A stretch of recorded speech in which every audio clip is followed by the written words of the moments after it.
Assalamualaikum sahabat semua. Meninggalnya 6 syuhada FPI menyentakkan kita.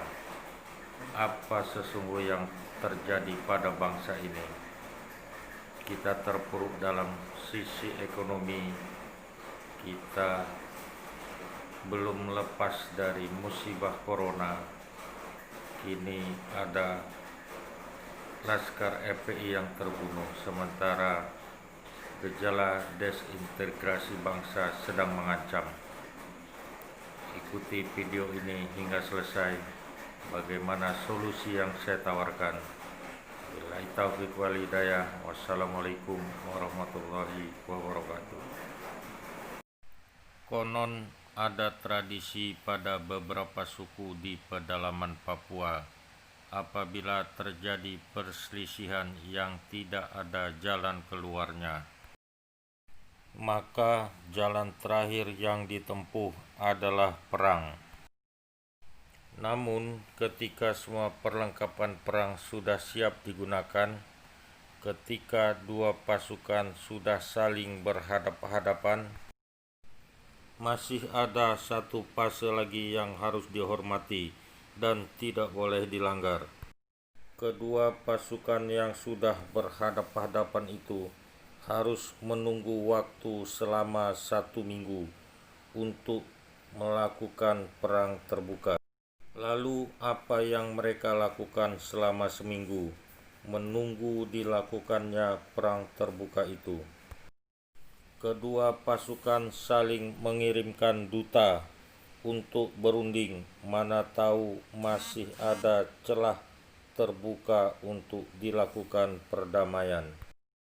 Bahkan jika perlu, kedua komandan dari kedua pasukan bertemu untuk mencari celah untuk berdamai.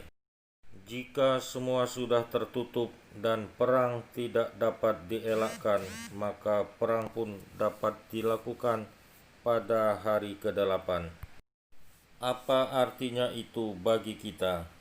Bahwa hingga pada kondisi yang paling krusial pun, ketika penyelesaian masalah harus dilakukan dengan peperangan, upaya damai harus tetap mendapat prioritas nomor 1.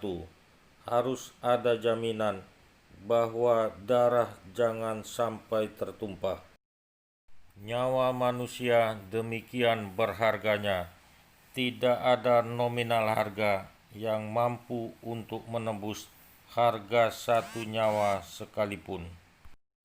Lalu apa hubungannya cerita di atas dengan kasus tewasnya 6 syuhada FPI? Inilah masalah mendesak untuk kita kaji, agar masalahnya segera dapat kita urai. Seberapa besarkah Habib Rizik sehingga negara menganggap dia musuh yang harus diperangi? Bukankah dia adalah anak bangsa yang nakal, yang karena sesuatu hal membuat ulah pada orang tuanya, dalam hal ini pemerintah yang sedang berkuasa?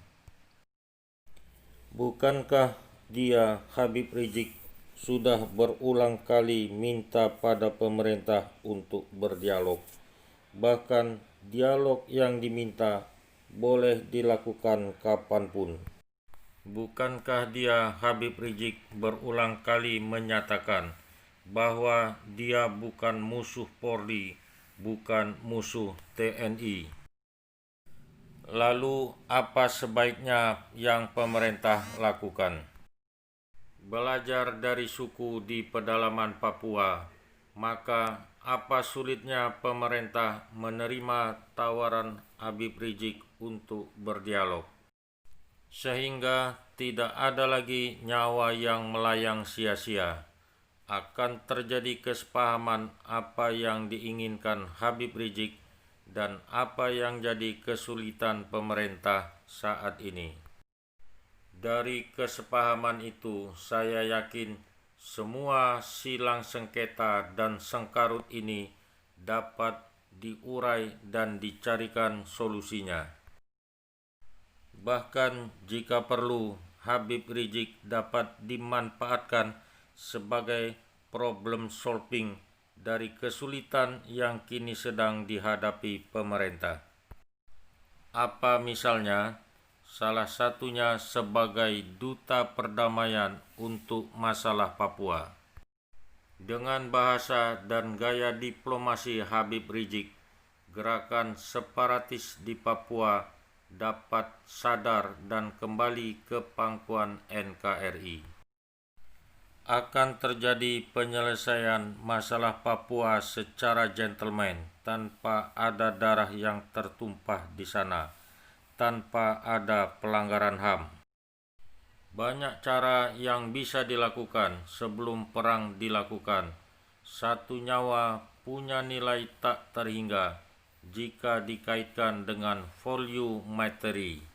Bangsa yang besar adalah bangsa yang menghargai HAM, bangsa yang berdiri kokoh dengan semangat melindungi seluruh anak bangsanya. Semoga